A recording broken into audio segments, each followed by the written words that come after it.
যখন হাতে অনেক কম সময় থাকে, তাড়াহুড়ো করে ভাতের সাথে কিছু একটা বানাতে হবে খাওয়ার জন্য, এবং খেতেও দারুণ হবে, তাদের জন্য আজকের এই রেসিপি।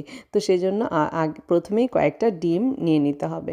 এটা আজকে আমি ডিম দিয়ে রান্না করব, ভীষণ ভীষণ দারুণ হয়, আর জাস্ট 10 মিনিটেই বানিয়ে ফেলা যায়।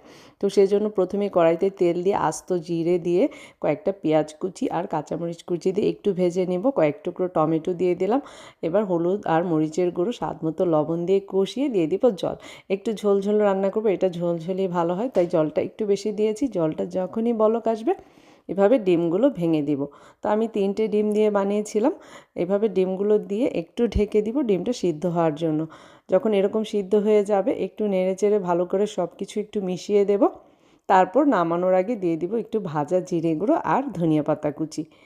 খেতে এত দারুণ লাগে, তোমরা যারা এখনও বানাওনি অবশ্যই বানাবে। আর আজকে আমাকেও যেতে হবে অনেক দূরে।